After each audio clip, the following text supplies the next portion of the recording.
Hello student, हम पढ़ रहे थे क्लास 12th का यूनिट नंबर 6 ऑप्टिक्स। ओके, और इस यूनिट में हम पढ़ते हैं लाइट और नेचर ऑफ लाइट को। ओके, तो हमने लाइट के बारे में समझा था, लाइट की हमने डेफिनेशन देखी थी इससे पहले वाले लेक्चर में, और लाइट की प्रॉपर्टीज के बारे में हम पढ़ रहे थे। ओके, तो लाइट 8 तरह की नेचर शो करता है, और उस 8 तरह के नेचर में से हमने कुछ प्रॉपर्टीज की एक्सप्लेनेशन इससे पहले वाले लेक्चर में देखी थी। अब हम उसके आगे वाली प्रॉपर्टीज की एक्सप्लेनेशन आज इस लेक्चर में देखेंगे। ओके, तो नेक्स्ट अब हम बात करते हैं नेचर और प्रॉपर्टी ऑफ लाइट्स की। ठीक है, तो इससे पहले वाला जो लेक्चर था उस लेक्चर में हमने लाइट की 4 प्रॉपर्टी के बारे में समझ लिया था। अब इस लेक्चर में हम पढ़ेंगे इंटरफेरेंस, डिफ्रैक्शन, पोलराइजेशन और फोटोइलेक्ट्रिक इफेक्ट के बारे में। ठीक है, तो सबसे पहले हम बात करते हैं इंटरफेरेंस ऑफ लाइट की। ठीक है, तो इससे पहले हम कुछ छोटी छोटी सी बातें याद रखें। ये जो 3 प्रॉपर्टीज हम पढ़ने वाले हैं अभी, इंटरफेरेंस, डिफ्रैक्शन, पोलराइजेशन। ओके, इसकी एक्सप्लेनेशन लाइट को वेव फॉर्म में ट्रेवल करता हुआ मानकर हम करते हैं। ओके, तो ठीक है, एक्चुअल में इसकी एक्सप्लेनेशन हम वेव ऑप्टिक्स के बेसिस पर देते हैं, है ना। लेकिन हम यहाँ पर उसकी कोई एक्सप्लेनेशन नहीं पढ़ेंगे ज्यादा, सिर्फ डेफिनेशन की तरह हम उसको यहाँ पर समझेंगे। ओके, तो फर्स्ट हम बात करते हैं इंटरफेरेंस की। ठीक है, तो सबसे पहले तो हम ये जान लें कि लाइट कैसे चलता है वेव ऑप्टिक्स के पॉइंट ऑफ व्यू से। तो ठीक है, लाइट वेव के फॉर्म में हम ट्रेवल करता हुआ मानते हैं। एग्जाम्पल के लिए, ठीक है, कि हमने कहा कि कोई लाइट सोर्स है। ठीक है, एग्जाम्पल के लिए हमने यहाँ पर एक लाइट सोर्स शो किया। ओके, और ठीक है, इसे हम कोहेरेंट लाइट सोर्स मान लें। ठीक है, अब ये कोहेरेंट लाइट सोर्स क्या होता है, ठीक, ये थोड़ी सी बड़ी एक्सप्लेनेशन है, इसलिए सिर्फ अंडरस्टूड करके चले कि कोई कोहेरेंट लाइट सोर्स है। इससे जो लाइट एमिट होगा, ओके, लाइट एमिट होगा, तो हम उसे किसके फॉर्म में ट्रेवल करता हुआ मानेंगे, वेव फॉर्म में, है ना। जैसे एग्जांपल के लिए हमने कहा कि ये कोई लाइट सोर्स है और इसके सामने यहाँ पर, ठीक है, कोई स्क्रीन रखी है। ठीक है, इस तरह से, है ना, समझने के लिए हम स्क्रीन बता रहे हैं यहाँ पे। ठीक है, तो अब इस लाइट सोर्स से लाइट एमिट होगा और किस फॉर्म में चलता हुआ ट्रेवल आगे पड़ेगा, वेव्स के फॉर्म में। ओके, तो अगर ये लाइट वेव्स, ठीक है, अगर ये लाइट वेव्स क्या नेचर रखती हो, अपने आप में इनकी फ्रीक्वेंसी सेम हो और एम्पलीट्यूड नियरली इक्वल हो। ठीक है, तो ये लाइट वेव्स एक दूसरे पर ओवरलैप हो जाने के बाद, ठीक है, क्या करेगी, इंटरफेरेंस करेगी। ओके, तो इसी फेनोमेनन को, ठीक है, कि जब 2 सेम फ्रीक्वेंसी वाली इक्वल एम्पलीट्यूड वाली लाइट वेव्स एक ही डायरेक्शन में चलते हुए सुपरपोज्ड होती है, ओवरलैप होती है, तो उनके सुपरपोजिशन से और ओवरलैप होने के कारण, ठीक, लाइट की इंटेंसिटी में चेंज हो जाता है। तो इस change in intensity due to the superposition of 2 light waves of same frequency and equal amplitude is called interference of light. Okay, अब थोड़ा सा इसको हम हमारे दिमाग में इंटरफेरेंस की इमेज बन जाए कि इंटरफेरेंस अगर लाइट का होगा तो उसके क्या इफेक्ट होंगे, तो उसको समझने के लिए हम एक एग्जांपल ले चुके हैं यहाँ पे। जैसे, ठीक है, हमने ये 2 केसेस बता रहे हैं।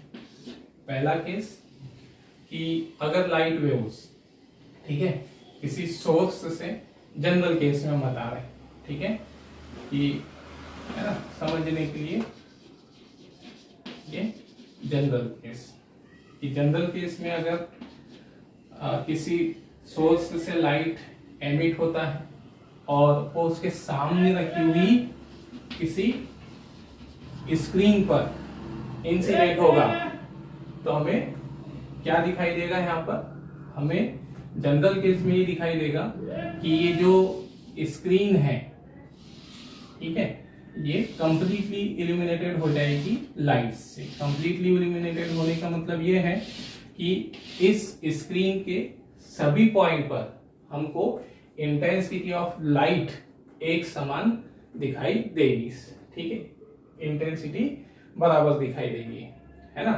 लेकिन अगर इन लाइट वेव्स के बीच में, ठीक है, क्या हो जाता है? इंटरफेरेंस, है ना। सेकेंड केस हम यहाँ पर इंटरफेरेंस वाली कंडीशन बता रहे हैं, है ना।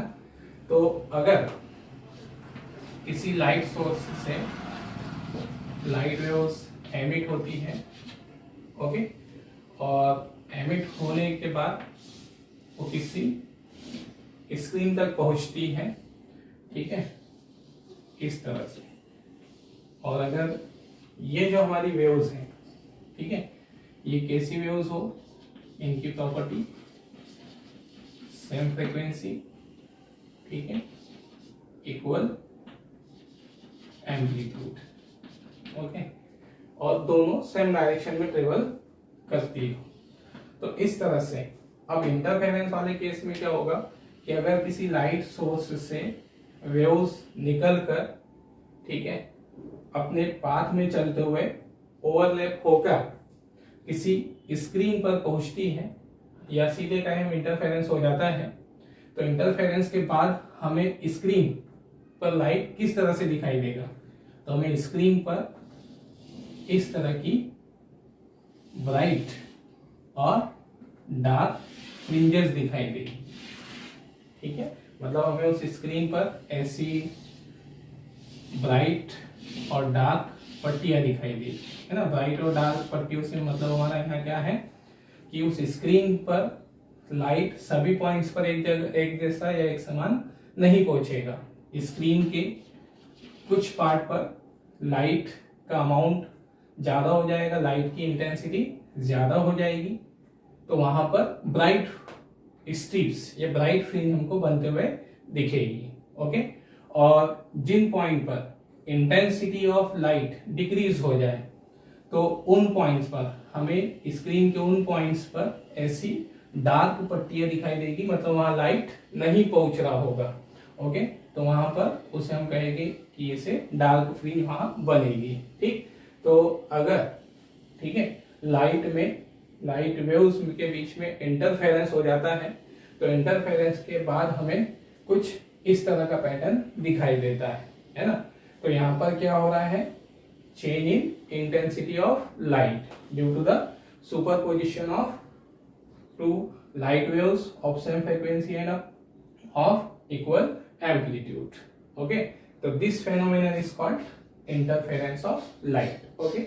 वैसे हमने समझने के लिए इन स्क्रीन को या इन ब्राइट फ्रिंज को, डार्क फ्रिंज को थोड़ा सा ब्रॉड और उनकी चौड़ाई ज्यादा बनाई है, लेकिन एक्चुअल में ये बहुत पतली, ठीक है, बहुत ही बारीक यहाँ पर इसी पट्टियां बनती है, और इसकी भी कुछ नेसेसरी कंडीशंस होती है। वो कंडीशंस हम वेव ऑप्टिक्स वाले चैप्टर में बहुत ज्यादा डिटेल में देखेंगे, ओके। तो ये रहा जो इंटरफेरेंस ऑफ लाइट, ठीक है। और नेक्स्ट है ना, इसकी सबकी डेफिनेशन मुझे यहाँ पर आपको लिखी हुई मिल जाएगी, ठीक है। तो नेक्स्ट ये रहा इंटरफेरेंस ऑफ लाइट, ठीक है। नेक्स्ट अब हम बात करते हैं लाइट की, ठीक है, अगली प्रॉपर्टी, डिफ्रेक्शन ऑफ लाइट, ठीक है।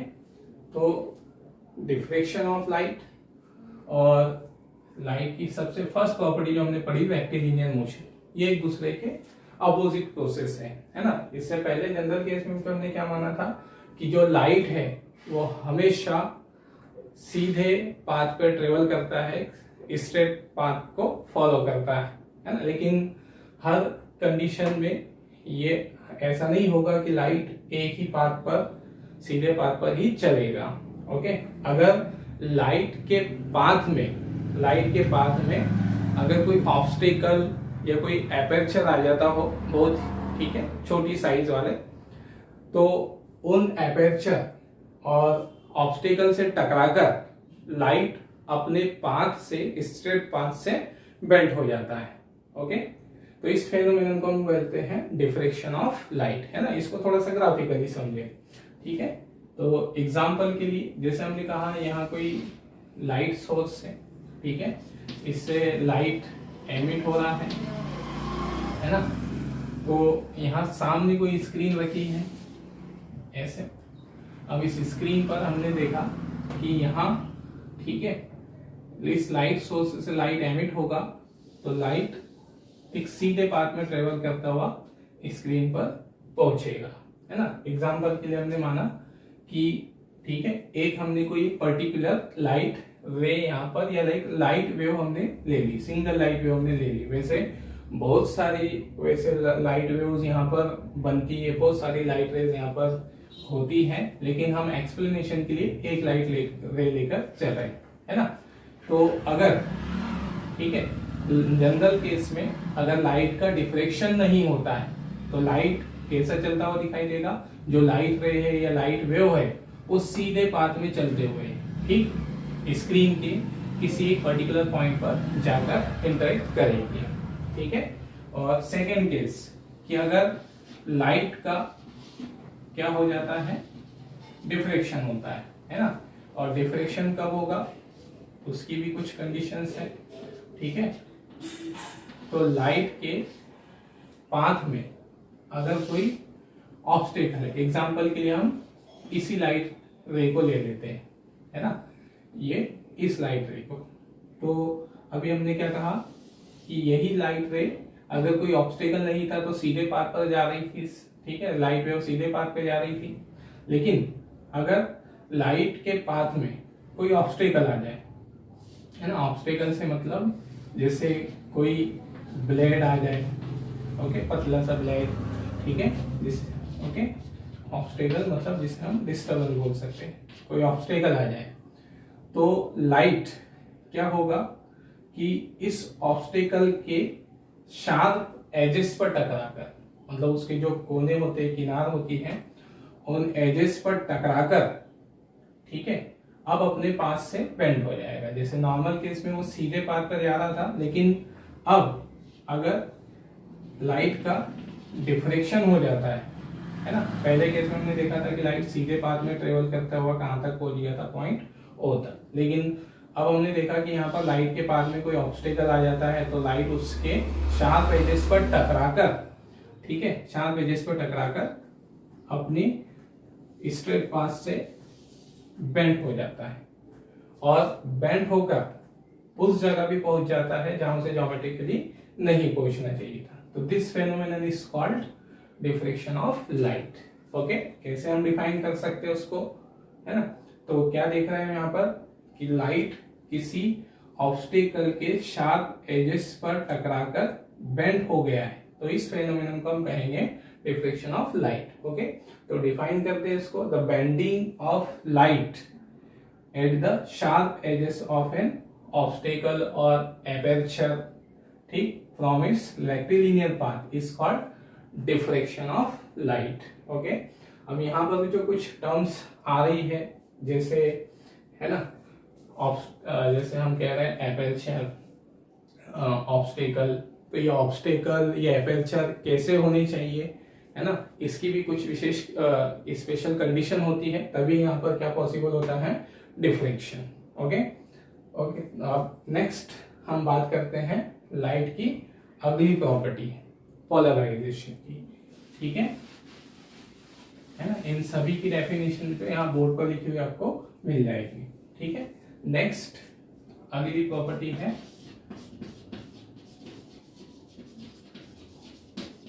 पोलराइजेशन, है ना।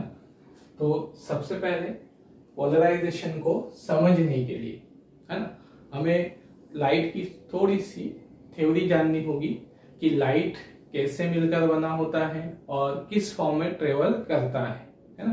तो पहले पोलराइजेशन से पहले हम शॉर्ट में समझे लाइट कैसे बनता है, कैसे ट्रेवल करता है ना। तो हमने यहाँ पर कल लाइट की डेफिनेशन में एक्सप्लेन कहा था कि light is the part of electromagnetic waves.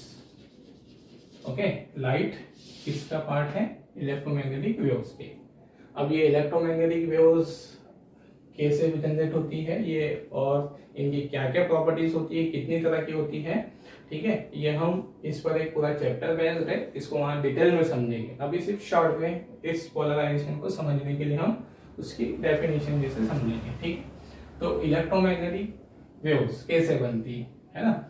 तो अगर कोई इलेक्ट्रॉन या कोई चार्ज क्या करने लग जाए, ऑसिलेट करने लग जाए। एग्जांपल के लिए हम यहाँ ग्राफिकली शो कर रहे हैं कि कोई इलेक्ट्रॉन है और ये इलेक्ट्रॉन, ठीक है, ऑसिलेट कर रहा है ना, और इस डायरेक्शन में ऑसिलेट कर रहा है, तो इसके ऑसिलेशन को हमने कह दिया अलोंग द वाई एक्सिस, ठीक है।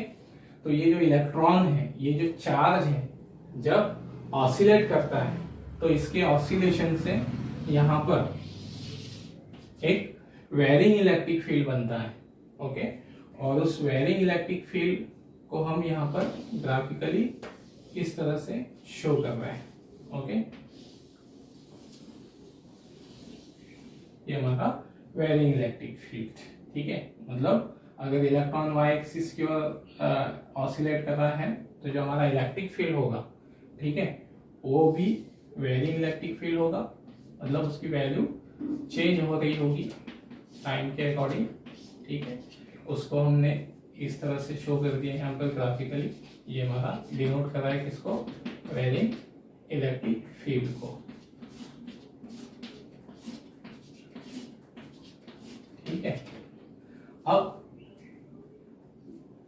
जब ये वेरिंग इलेक्ट्रिक फील्ड प्रोड्यूस होगा, है ना, तो नेचर में जो कभी भी ऐसा पॉसिबल नहीं है कि वेरिंग इलेक्ट्रिक फील्ड अकेला प्रोड्यूस हो जाएगा, ठीक है। जैसे ही इलेक्ट्रिक फील्ड प्रोड्यूस होता है वो अपने साथ, ठीक है, बाय नेचर इसको भी प्रोड्यूस कर देता है, वेरिंग मैग्नेटिक फील्ड को। अब ये क्यों, कैसे, इसके सारे कॉजेस हम नेक्स्ट लेक्चर्स में ज्यादा डिटेल में समझेंगे। तो यहाँ पर हमने क्या कहा कि जैसे ही इलेक्ट्रिक फील्ड प्रोड्यूस होता है, वेरिंग इलेक्ट्रिक फील्ड, वो अपने साथ इसको भी प्रोड्यूस कर देता है, वेरिंग मैग्नेटिक फील्ड को, ओके। अब ये वेरिंग मैग्नेटिक फील्ड किधर की ओर प्रोड्यूस होगा, किस प्लेन में होगा, है ना। तो पहले तो हम इसे लिख दें, वेरिंग मैग्नेटिक फील्ड, ओके। तो वेरिंग मैग्नेटिक फील्ड उस प्लेन में प्रोड्यूस होगा जो प्लेन वेरिंग इलेक्ट्रिक फील्ड के परपेंडिकुलर है। जैसे एग्जांपल के लिए हमने अगर कहा कि varying electric field Y axis की ओर अलोंग ऑसिलेट कर रहा है, प्रोड्यूस हो रहा है, तो जो मैग्नेटिक फील्ड होगा वो मैग्नेटिक फील्ड इधर की ओर प्रोड्यूस होगा, किस प्लेन में प्रोड्यूस होगा, उसके ऑसिलेशन किधर की ओर होंगे, जेड एक्सिस में, इस तरह से, है ना। तो ये हुआ भी तो हमारा, ठीक है, वेरिंग इलेक्ट्रिक फील्ड और वेरिंग मैग्नेटिक फील्ड का प्रोड्यूस होना, ओके। अब जैसे ही ये दोनों इलेक्ट्रिक फील्ड और वेरिंग मैग्नेटिक फील्ड दोनों प्रोड्यूस हो जाते हैं, है ना। एग्जांपल के लिए जैसे हमने वेरिंग इलेक्ट्रिक फील्ड को वाई एक्सिस की ओर बताया है, तो वेरिंग मैग्नेटिक फील्ड किधर की ओर प्रोड्यूस होगा, जेड की ओर हम लेकर चले। तो ये दोनों फील्ड मिलकर, दोनों वेरिंग फील्ड मिलकर, ठीक है, एक एनर्जी प्रोड्यूस करते हैं, और वह एनर्जी, ठीक है, आगे की ओर ट्रेवल करते हुए जाती है ना। तो उसी एनर्जी को हम यहाँ पर, उसी वेव्स को हम बोलते हैं electromagnetic waves, okay.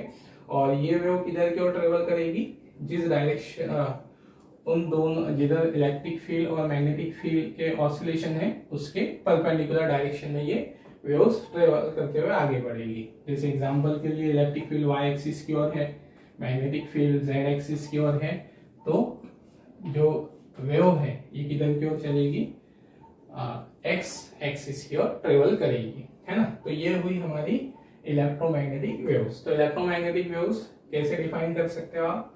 The waves, ठीक है, which produce due to the oscillation of charge, ठीक है, it's called electromagnetic waves. Okay, और दूसरा तरीका क्या है? The waves which formed by the oscillation of varying electric field and varying magnetic field, ठीक है, is called electromagnetic wave, ठीक है। तो ये हुआ जो इंट्रोडक्शन ऑफ इलेक्ट्रोमैग्नेटिक वेव्स, ठीक है। और इलेक्ट्रोमैग्नेटिक वेव्स भी बहुत तरह की होती है, gamma radiation, ultraviolet radiation, x radiation और लाइट। तो लाइट हमारा उसी का एक पार्ट है। ओके, अब यहाँ पर हमने क्या कहा कि लाइट भी इलेक्ट्रोमैग्नेटिक वेव्स का एक पार्ट है। इसका मतलब ये हुआ कि लाइट में भी कौन से फील्ड एग्जिस्ट कर रहे होंगे? वेरिंग इलेक्ट्रिक फील्ड और वेरिंग मैग्नेटिक फील्ड। ओके, इसका मतलब जैसे एग्जांपल के लिए हमने कहा कि किसी सोर्स से लाइट हम तक आ रहा है, हम तक पहुंच रहा है, तो लाइट हम तक किस फॉर्म में आ रहा होगा? तो हम कहेंगे कि लाइट हम तक इलेक्ट्रोमैग्नेटिक वेव्स के फॉर्म में ट्रेवल करता हुआ आ रहा है, ठीक है। अब एक चीज और, एक बात और हम ध्यान दें यहाँ पर कि इस इलेक्ट्रोमैग्नेटिक वेव्स में दोनों ही फील्ड होते हैं, इलेक्ट्रिक फील्ड भी होता है और मैग्नेटिक फील्ड भी होता है। लेकिन यहाँ पर इलेक्ट्रिक फील्ड बहुत ज्यादा स्ट्रॉन्ग होता है, बहुत ही स्ट्रॉन्ग होता है, और उसकी रिस्पेक्ट में जो मैग्नेटिक फील्ड है इसकी वैल्यू नेग्लिजिबल होती है। ओके, तो यहाँ पर लाइट जो है, उस लाइट में इलेक्ट्रिक फील्ड भी होगा, वेरी मैग्नेटिक फील्ड भी होंगे, लेकिन वहां पर इलेक्ट्रिक फील्ड बहुत ज्यादा होगा, मैग्नेटिक फील्ड बहुत कम होगा। तो हम अब ऐसे मान के चलेंगे, या हम ऐसे कह सकते हैं कि हमारे आंखों पर जो विजन सेंसेशन प्रोड्यूस होता है वो सिर्फ किसके कारण प्रोड्यूस होता है? Due to the varying electric field. मतलब ठीक है, हमारे आंखों पर जो लाइट आ रहा है इलेक्ट्रोमैग्नेटिक वेव्स के फॉर्म में, तो हम ऑब्जेक्ट को देख पाते हैं, है ना। तो वो ऑब्जेक्ट को देख पाने वाला जो इफेक्ट है, विजन सेंसेशन जो है, वो किसके कारण प्रोड्यूस होता है? इलेक्ट्रिक फील्ड के कारण, है ना।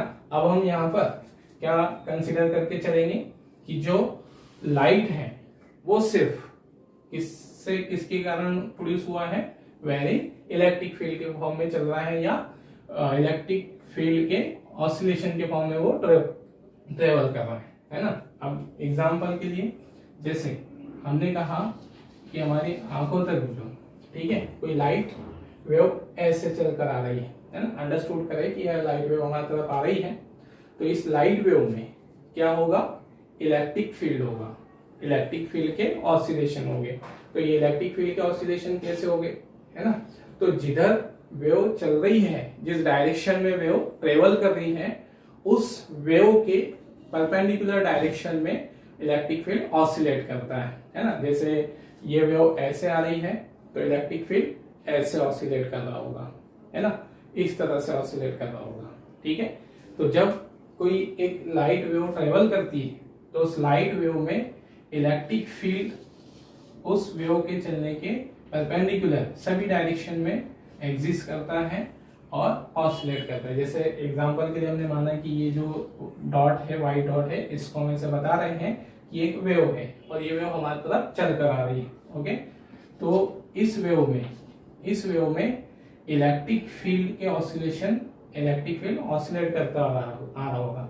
तो इलेक्ट्रिक फील्ड इस प्लेन में भी होगा, ठीक है, इस प्लेन में भी होगा, ओके, इस प्लेन में भी होगा। मतलब इलेक्ट्रिक फील्ड, है ना, कुछ इलेक्ट्रिक फील्ड इधर भी ऑसिलेट कर रहा होगा, कुछ ऐसे भी ऑसिलेट कर रहा होगा। मतलब ऑल पॉसिबल डायरेक्शन में इलेक्ट्रिक फील्ड क्या करता हुआ आ रहा होगा? हमारी आंखों तक ऑसिलेट करता हुआ पहुंच रहा होगा, है ना। तो ये वाला जो लाइट है, ठीक है, इस लाइट में हमको क्या दिखाई दे रहे हैं? इलेक्ट्रिक फील्ड के वाइब्रेशन या इलेक्ट्रिक फील्ड के ऑसिलेशन। तो हम क्या कहेंगे? इसमें जो वाइब्रेशन है ना, इलेक्ट्रिक फील्ड के जो वाइब्रेशन है, ठीक, वाइब्रेशन या oscillation are exist in all plane, equally. Okay, समझने के लिए कि लाइट में इसमें वाइब्रेशन ऑफ इलेक्ट्रिक फील्ड सभी प्लेन में क्या कर रहे होंगे, एग्जिस्ट कर रहे होंगे। तो ये वाला जो लाइट है, इस लाइट को हम क्या कहते हैं, अनपोलराइज्ड लाइट। ओके, अब अगर यही लाइट वेव को हम किसी क्रिस्टल से पास कर दें, ठीक है, किसी एपर्चर से पास कर दें, तो हम क्या देखते हैं यहाँ पर, है ना, एग्जांपल के लिए समझ लिए कि लाइट को हम किसी क्रिस्टल में से पास कर रहे हैं। तो जब मान लिया क्योंकि क्रिस्टल में से लाइट पास हो रहा है और उस क्रिस्टल में से निकले हुए लाइट में, है ना, जैसे मान लो कि ये लाइट है और इस लाइट को हम कहाँ से पास करते हैं, एक क्रिस्टल से, है ना, समझने के लिए मैं इसे क्रिस्टल दिखा रहा हूँ। तो ये लाइट में जो क्रिस्टल की ओर ट्रेवल कर रहा है, उसमें इलेक्ट्रिक फील्ड के वाइब्रेशन सभी प्लेन में सेम थे। अब इस क्रिस्टल से निकलने के बाद हम क्या देखेंगे कि जो इलेक्ट्रिक फील्ड के वाइब्रेशन है वो किसी एक फील्ड में ही रह गए, मतलब केवल एक ही डायरेक्शन वाला यहाँ पर क्या पास हुआ है, इलेक्ट्रिक फील्ड का वाइब्रेशन पास हुआ है, और सारे वाइब्रेशन उस क्रिस्टल के कारण बीच में ही क्या हो गए हैं, रुक गए। तो ये वाला जो लाइट है हमारा, है ना, इस लाइट को अगर हम फोकस करें तो ये वाला लाइट में हमें क्या दिखाई दे रहा है कि इसमें इलेक्ट्रिक फील्ड के वाइब्रेशन या इलेक्ट्रिक वेक्टर के वाइब्रेशन सभी फील्ड में सेम नहीं है, ठीक है, ये ठीक unequal vibration of electric field. Okay, मतलब इलेक्ट्रिक फील्ड के वाइब्रेशन सेम नहीं है, डिफरेंट है, मतलब किसी प्लेन में वाइब्रेशन रह जाते हो, किसी प्लेन में से वाइब्रेशन हट जाते हो, मतलब सभी प्लेन में सेम नहीं होते हैं, है ना। तो इसको हम क्या लिख सकते हैं कि इसमें क्या प्रोड्यूस हो गई, लैक ऑफ सिमेट्री, ठीक है, लैक ऑफ सिमेट्री, मतलब कि इसमें सिमेट्री की कमी आ गई, है ना, समानता की कमी आ गई। तो ठीक है, मतलब इसमें लाइट किसी एक प्लेन में ही पोलराइज्ड हो गया है। तो ये वाला जो लाइट है हमारा, इसे हम क्या कहते हैं, पोलराइज्ड लाइट। ओके, तो this phenomenon is called polarisation of light, है ना।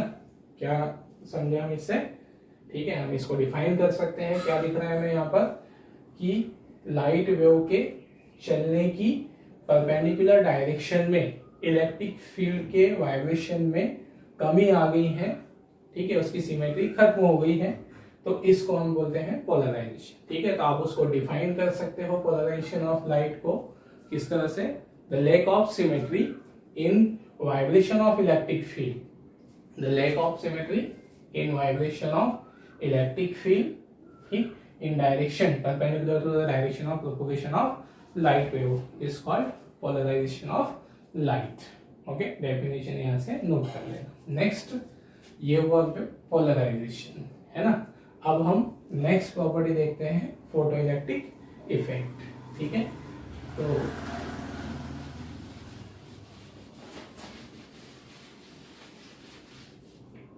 ठीक है, अगली प्रॉपर्टी है